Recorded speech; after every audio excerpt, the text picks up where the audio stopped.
बच्चों, आज हम फिजिक्स का सबसे इम्पॉर्टेंट चैप्टर जो 11th का होता है, जिसे मुझे नहीं समझ में आता लोग डिफ़िकल्ट क्यों कहते हैं।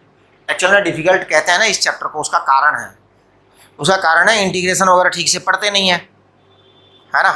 अब इंटीग्रेशन तो आपको पढ़ना पड़ेगा ना पूरा अच्छी तरह से। तो मैं आपसे ये रिक्वेस्ट कर रहा था कि ये चैप्टर मैं स्टार्ट करने जा रहा हूँ रोटेशनल डायनामिक्स का।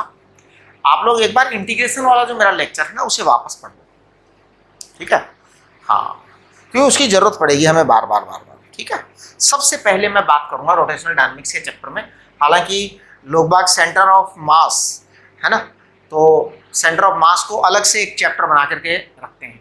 मैं अलग से एक चैप्टर नहीं बना रहा, मैं सेंटर ऑफ मास को इसी के साथ मर्ज कर दे रहा हूँ, क्योंकि बहुत सारी कैलकुलेशंस कॉमन है तो इसलिए वो कैलकुलेशंस हम साथ साथ कर देते हो, अच्छा रहता है। ठीक है, तो चलिए मैं सेंटर ऑफ मास पढ़ा रहा हूँ आज। रोटेशनल डायनामिक्स का सबसे पहला टॉपिक है सेंटर ऑफ मास, है ना। सेंटर ऑफ मास में सबसे पहले हम feeling of centre of mass करेंगे। सेंटर ऑफ मास को फील करेंगे, महसूस करेंगे अपने हार्ट से। हम अपने दिल से महसूस करेंगे कि सेंटर ऑफ मास क्या होता है। मेरे से किसी ने पूछा साहब सेंटर ऑफ मास क्या होता है, तो मैंने कहा सेंटर ऑफ मास कुछ नहीं, सेंटर ऑफ मास ही होता है। आपको ये क्या मतलब है? सेंटर ऑफ मास का सिंपल मतलब है कि मास का सेंटर। अब देखिए, मैं आपको एक केस बताता हूं और आप लोग मेरे साथ साथ जवाब देंगे और बात को समझने की कोशिश करेंगे। मान लो ये एक स्क्वायर है ना। अब इस स्क्वायर का मास कुछ भी है, कुछ भी। मान लो इस स्क्वायर का मास जो है 1 किलोग्राम है, तो ये मास 1 किलोग्राम है स्क्वायर का, राइट। तो सेंटर यहां है, तो इसका मतलब है कि इस स्क्वायर का मास 1 किलोग्राम है, यानी centre is equivalent to 1 kilogram,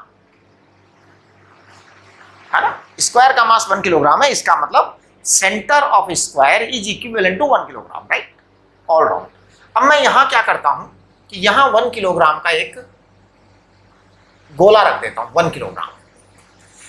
ये खुद 1 किलोग्राम है स्क्वायर, और मैंने 1 किलोग्राम का गोला रख दिया। अब ये 1 किलोग्राम है और ये 1 किलोग्राम है। इन दोनों 1 किलोग्राम का सेंटर ऑफ मास कहां आएगा? क्लियर है, यहां आएगा। कहां आएगा? इन दोनों के बीचों बीच आएगा, इन दोनों के बिल्कुल मिडल में आएगा, एकदम मिडल में। ये सेंटर ऑफ मास आएगा, इसका और इसका, करेक्ट, ओके। अब अगर मैं 1 किलोग्राम यहां रख दूं, 1 किलोग्राम यहां रख दूं, अब विचार करने का विषय है कि ये 1 किलोग्राम यहां, ये 1 किलोग्राम यहां, ये सेंटर में यहां पर, एग्जैक्ट सेंटर पर। अब विचार करने का विषय है कि कहां जाएगा अगला सेंटर। मैं इसको यहां से ऐसे कर देता हूं। अब मैं यहां पर 3 पॉइंट लगाऊंगा और तीनों पॉइंट पर हमें फैसला करना है कि which will be the answer, है ना, कि नया सेंटर ऑफ मास है। मैं इससे एक परपेंडिकुलर ड्रॉप कर देता हूं यहां पर। अब एक पॉइंट तो आपका ये वाला है, एक पॉइंट आपका ये वाला है, और एक पॉइंट आपका ये वाला है। नो मेजरमेंट, केवल फीलिंग से आपको बताना है कि क्या आंसर होना चाहिए, है ना। एक बार आप मेरी सारी बातें वापस से 1 बाय 1 सुने। मेरे पास एक 1 किलोग्राम का स्क्वायर था, उसके सेंटर पर मैंने 1 किलोग्राम मान लिया। 1 किलोग्राम का स्क्वायर है तो मैंने उसके कॉर्नर पर 1 किलोग्राम रखा। तो नेचुरल है, ये 1 किलोग्राम है, ये 1 किलोग्राम है, तो सेंटर यहाँ आएगा, एकदम क्लियर है ना। अब मैं एक 1 किलोग्राम यहाँ रख देता हूँ। अब मेरा सवाल उठता है कि मेरे पास 3 पॉइंट हैं। एक पॉइंट तो यहाँ पर है जो कि इस पुराने वाले सेंटर ऑफ मास के एग्जैक्ट नीचे है, और एक पॉइंट शायद इधर कहीं थोड़ा सा इधर शिफ्ट होता हुआ है, खिसकता हुआ, थोड़ा सा इधर खिसकता हुआ है। इन तीनों में से कौन सा आंसर सही होगा, इसका फैसला आपको करना है, ठीक है। अपने आप सोचिए। मेरे हिसाब से तो जो मैं जवाब देता हूं उसके हिसाब से ये गलत है, ये वाला भी गलत है, मेरे हिसाब से तो ये सही है। अब आप स्वयं विचार करिए कि ये सही है कि नहीं है ना। फिर कल हम जूम सेशन में इसकी बात करेंगे, ये 1 और 1, राइट। अब मेरे सामने दूसरी स्थिति है, मेरे पास एक 2 किलोग्राम का बॉल और है, that 2 kilogram ball is in my pocket, where should I put that 2 kilogram ball, where should I put that 2 kilogram ball so that entire mass, entire centre of mass, centre of mass of the entire body comes to the centre of square.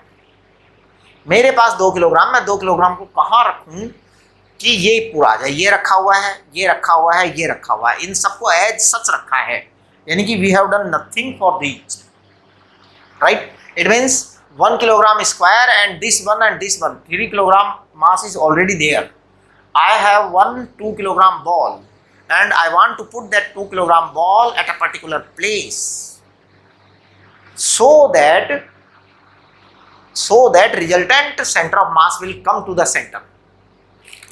तो बताओ क्या करेंगे हम, यहां रख देंगे, यहां रखते ही वो अपने आप ही यहां आ जाएगा, क्योंकि उसका और उसका सेंटर इस 1 किलोग्राम और इस 1 किलोग्राम का सेंटर यहां आएगा, इन दोनों का, और this centre will be equivalent to 2 kilogram.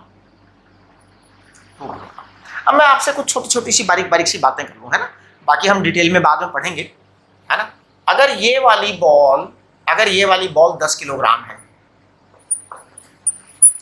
और अगर ये वाली बॉल 10 किलोग्राम है, दोनों बॉल 10 किलोग्राम है, राइट, तो सेंटर ऑफ मास कहाँ आएगा बताओ,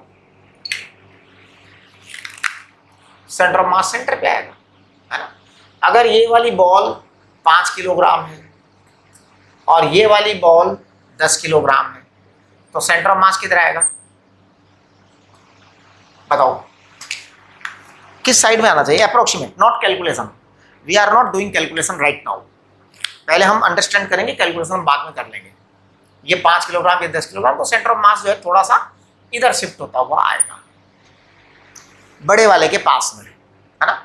अगर ये मान लो आपका जो है 5 किलोग्राम हो और ये आपका यहाँ पर 5000 किलोग्राम हो, तो सेंटर ऑफ मास कहाँ आएगा, it will be very close to the heavy most, क्योंकि ये बेचारा, अब वो तो इसका ही असर होगा, इसका ही असर होगा, है ना।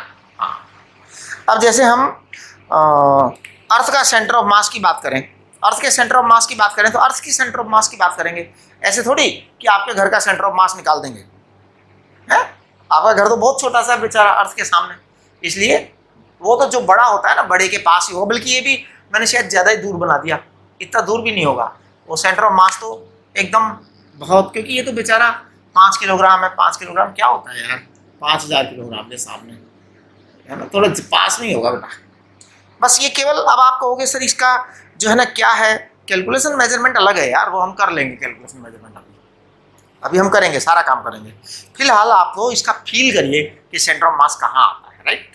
अब मैं सेंटर ऑफ मास के लिए कुछ अलग तरह की बातें करूंगा, आपको शायद ये वाली बात समझ में आ गई कि सेंटर ऑफ मास ऐसा होता है ना।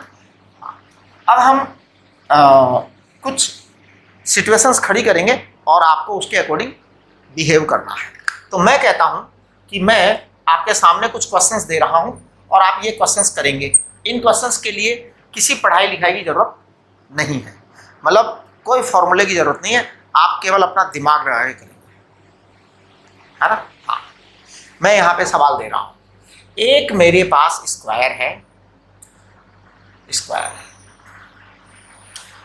यूनिफॉर्म स्क्वायर है जी, मतलब उसकी थिकनेस सब जगह बराबर है, स्क्वायर की साइड ए है,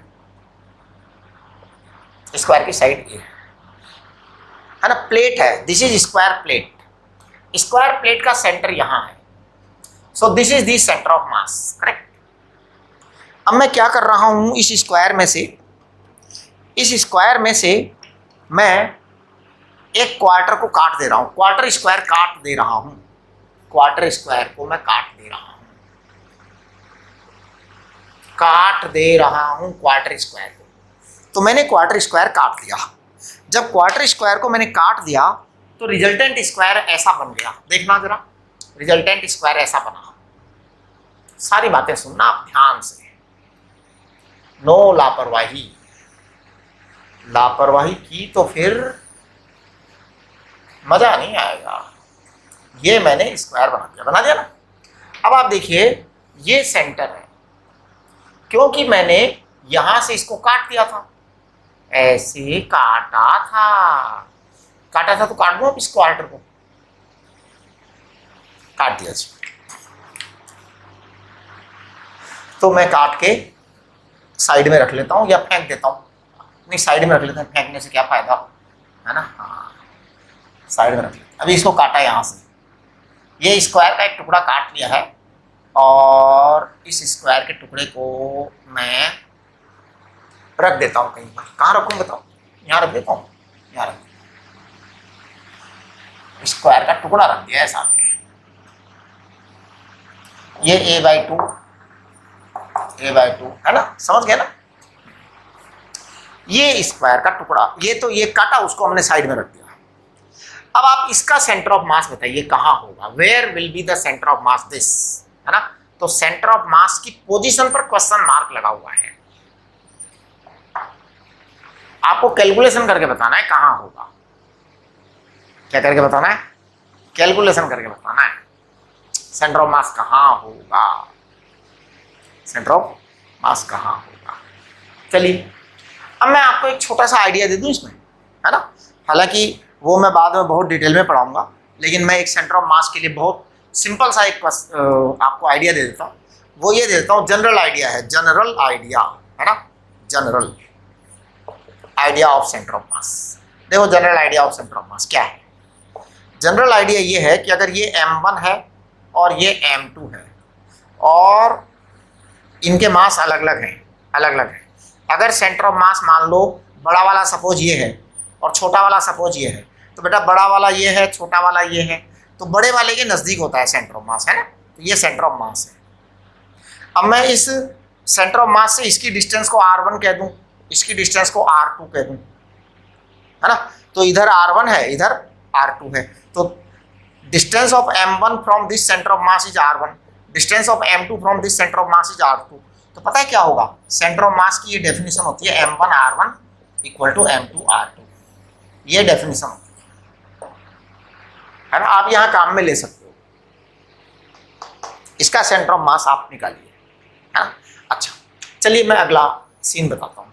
वो जो टुकड़ा मैंने काटा था उसको मैं क्या कर रहा हूँ, इस पे यहाँ ऐड कनेक्ट कर दे रहा हूँ, इसकी वेल्डिंग करके जोड़ रहा हूँ। देखना जरा, ध्यान से देखना कि मैं कर क्या रहा हूँ। सभी बच्चे ध्यान से देख करके फिर करना है, इस सवाल को सॉल्व करना है, मजा आ जाएगा, मतलब सेंटर ऑफ मास पूरा समझ में आ जाएगा। ये एक मिनट जरा देखो जी, वो जो टुकड़ा काट के फेंका था उसको यहां पे जोड़ दिया, है ना, ऐसे जोड़ दिया। ये आपका नया पीस बन गया, करेक्ट। अब आप इसका नए का सेंटर ऑफ मास बताओ कहां है, where is the question mark on centre of mass.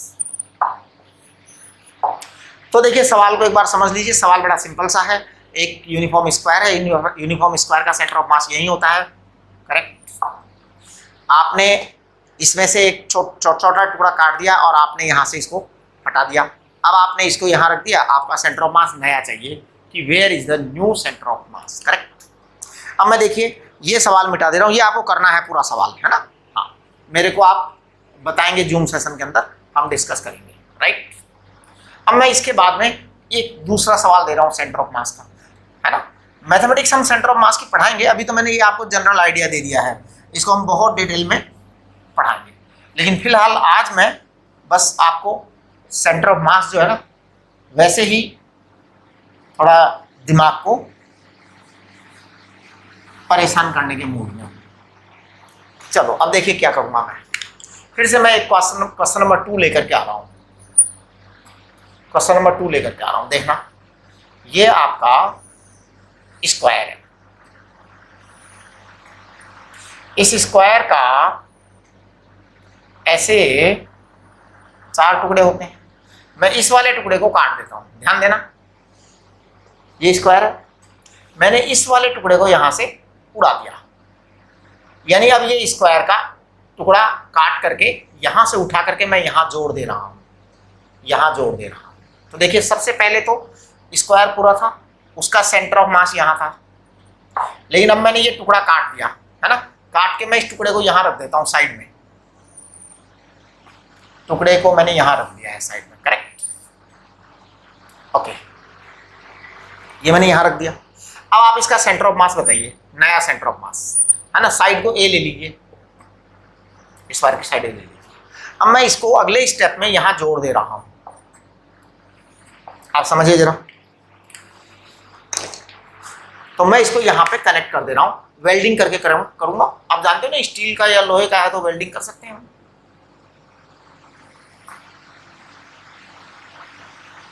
Centre है ना,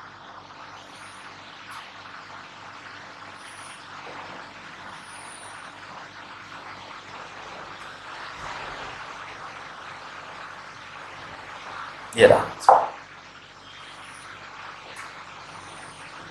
ये रहा। अब आपको इसका सेंटर ऑफ मास बताना है, नया centre of mass, where will the new centre of mass है, बता देंगे, बता देंगे ना। चलिए अब हम इससे आगे बढ़ रहे हैं, ये आप करिए, ये आप करिए, दो मतलब कितने सारे सवाल हो गए, उसके बताना है, उसका सेंटर ऑफ मास बताना है। एक मैं आपको और क्वेश्चन देता हूं, और क्वेश्चन देता हूं, एक तीसरा क्वेश्चन। ये एक सर्कुलर डिस्क है, सर्कुलर डिस्क की रेडियस कैपिटल आर है, तो इसका सेंटर ऑफ मास यहां है। सर्कुलर डिस्क की रेडियस कैपिटल आर है तो उसका सेंटर ऑफ मास वहां है, राइट। अब हमने क्या किया, इस सर्कुलर डिस्क में से यहां से एक डिस्क जो है ना कैपिटल आर डायमीटर वाली काट दी, कैपिटल आर डायमीटर, समझिए कैपिटल आर डायमीटर है यानी रेडियस r/2 है, काट दिया, काट करके हमने उसको साइड में रख दिया, रख दिया ना। अब ये यहां से कट गया है, यानी कि अब इसके अंदर डिस्क जो है ना, डिस्क का माल यहां पर है, डिस्क का सामान देखो, डिस्क के अंदर स्टील है या लोहा है या तांबा है, वो देख लो एक बार, जिसकी भी बनी हुई है स्टील, ऐसे डिस्क बनी हुई है, ऐसे डिस्क बनी हुई है। जब ये डिस्क एकदम कंप्लीट थी, हमने कुछ काटा नहीं था, तो इसका सेंटर ऑफ मास कहाँ था, सेंटर पे था, है ना, हाँ सेंटर ऑफ मास सेंटर पे था, हमने डिस्क को काटा नहीं था, कंप्लीट डिस्क थी तो सेंटर ऑफ मास सेंटर पे था, करेक्ट। अब ये सेंटर ऑफ मास कहाँ जाएगा, क्योंकि this disc is has been cut and placed here, right. तो अब क्या होगा ये बताओ। अब नेचुरल है कि अगर ये सेंटर है तो आपका सेंटर ऑफ मास यहां कहीं आएगा, यहां कहीं आएगा, है ना। आपको पता लगाना है सेंटर ऑफ मास कहां आएगा, उसकी पोजीशन पता करनी है ना।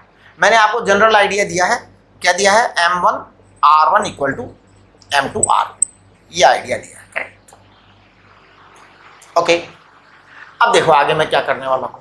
अब ये जो काटा हुआ टुकड़ा था ना, इसकी मैं वेल्डिंग करने वाला हूं दूसरी साइड में। एक बार जरा मैं थोड़ा, ये लो जी, ये आपका आर था, यहां से मैंने कैपिटल आर रेडियस की डिस्क काट दी यहां से, और ये कटी हुई डिस्क यहां पर वेल्डिंग कर दी, समझ गए ना। ये लो जी, वहां से काट के यहां जोड़ दिया जी, कुल मिलाकर के। अब आपका इसका सेंटर तो यहां है ही, पहले जब कंप्लीट डिस्क थी तो सेंटर यहां था, अब इनका पूरे का मिलू करके सेंटर कहीं आएगा ना। आपको पता लगाना है where is the centre of mass, distance पता करनी है, डिस्टेंस पता करनी है।